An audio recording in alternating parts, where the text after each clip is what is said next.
Assalamualaikum warahmatullahi wabarakatuh. Perkenalkan, nama saya Berliana Cahyani, nomor absen 7 dari kelas 9A. Dalam video ini, saya akan mempresentasikan peraturan perundang-undangan yang mengatur bela negara. Pengertian bela negara. Bela negara adalah sikap dan perilaku warga negara yang dijiwai oleh kecintaannya kepada Negara Kesatuan Republik Indonesia yang berdasarkan Pancasila dan Undang-Undang Dasar 1945 dalam menjalin kelangsungan hidup bangsa dan negara yang seutuhnya. Peran penting bela negara dapat dikuak secara lebih jernih dan mendalam melalui perspektif pertahanan. Keutuhan wilayah Indonesia beserta seluruh sumber daya, kedaulatan dan kemerdekaannya selalu terancam oleh agresi asing dari luar dan pergolakan bersenjata dari dalam. Kalau ancaman ini menjadi nyata dan Indonesia tidak siap, semuanya bisa kembali ke titik nol.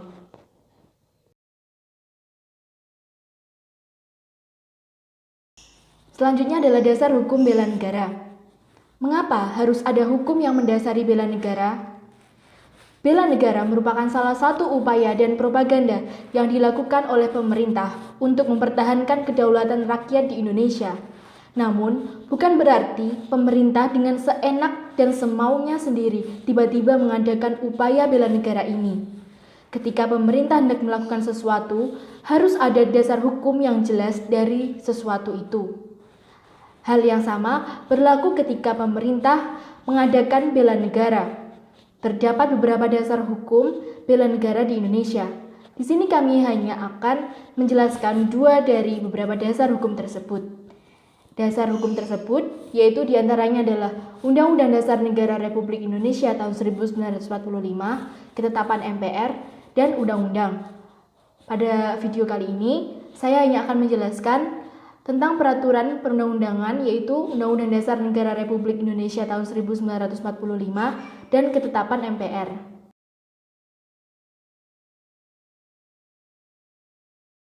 Yang akan saya bahas pertama yaitu Undang-Undang Negara Republik Indonesia tahun 1945, yaitu pasal 27 ayat 3 hasil amandemen yang berbunyi, setiap warga negara berhak dan wajib ikut serta dalam upaya pembelaan negara. Makna yang terkandung yaitu setiap warga negara memiliki hak untuk mendapatkan perlindungan dari negara serta wajib ikut serta dalam upaya pembelaan negara.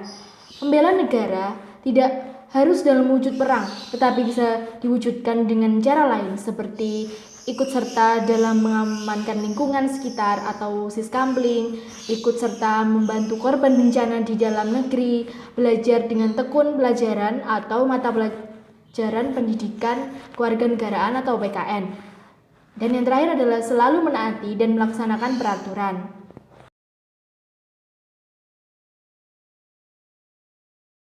Selanjutnya yaitu pasal 30 ayat 1 Undang-Undang Dasar 1945 yang berbunyi, tiap-tiap warga negara berhak dan wajib ikut serta dalam pertahanan dan keamanan negara.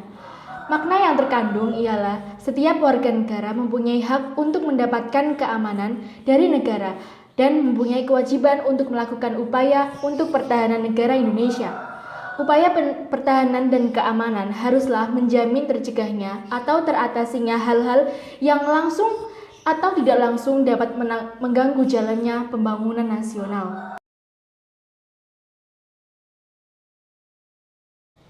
Selanjutnya yaitu pasal 30 ayat 2 Undang-Undang Dasar 1945 yang berbunyi, usaha pertahanan dan keamanan negara dilaksanakan melalui sistem pertahanan dan keamanan rakyat semesta oleh TNI dan Polri sebagai kekuatan utama dan rakyat sebagai kekuatan pendukung. Makna yang terkandung yaitu usaha pertahanan keamanan negara dilakukan TNI dan Polri sebagai kekuatan paling besar yang bertugas untuk menjadi keamanan dan ketertiban masyarakat. Sedangkan tugas rakyat yang mempunyai kekuatan pendukung adalah dengan tidak melakukan hal-hal yang dapat menghambat atau memberi ancaman pada keamanan NKRI. Contohnya, dengan tidak melakukan aksi terorisme, tidak melakukan kekerasan yang berbau sara, merusak lingkungan atau tidak membuat gerakan separatis guna menciptakan negara baru. Selanjutnya pasal 30 ayat 3 Undang-Undang Dasar 1945 yang berbunyi, Tentara Nasional Indonesia terdiri atas Angkatan Darat, Angkatan Laut, dan Angkatan Udara sebagai alat negara bertugas mempertahankan, melindungi, dan memelihara keutuhan dan kedaulatan negara. Makna yang terkandung ialah TNI bertugas untuk mempertahankan, melindungi, dan memelihara keutuhan NKRI. Berikut ini adalah tugas-tugas TNI guna melindungi dan memelihara keamanan NKRI. Dibagi menjadi dua, yaitu melaksanakan operasi militer untuk perang dan operasi militer selain perang.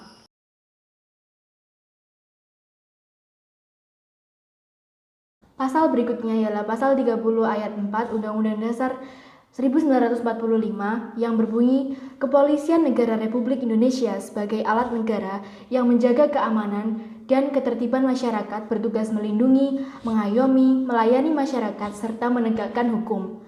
Makna yang terkandung ialah Polri bertugas untuk melindungi dan mengayomi masyarakat dari segala kriminalitas yang ada, serta melayani masyarakat seperti mengurus laporan ketika ada barang hilang atau orang yang hilang, dan menegakkan hukum dengan mengenakan sanksi kepada orang-orang yang melanggar hukum di Indonesia.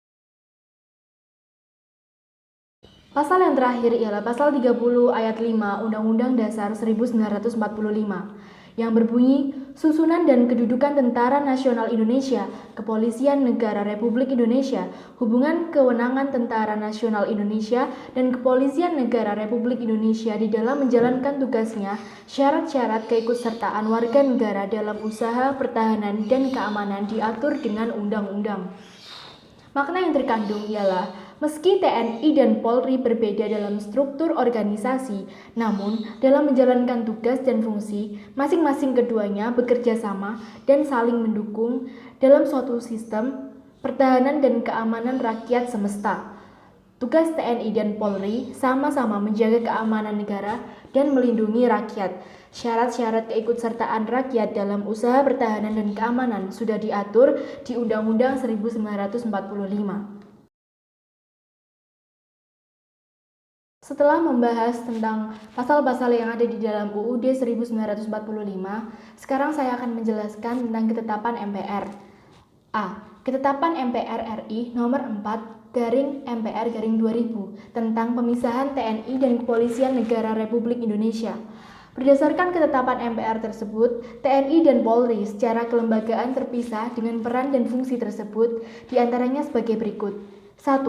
TNI adalah alat negara yang berperan dalam pertahanan negara. 2. Kepolisian Negara Republik Indonesia adalah alat negara yang berperan dalam memelihara keamanan. 3. Dalam hal terdapat keterkaitan kegiatan pertahanan dan kegiatan keamanan TNI dan warga negara Republik Indonesia harus bekerja sama dan saling membantu.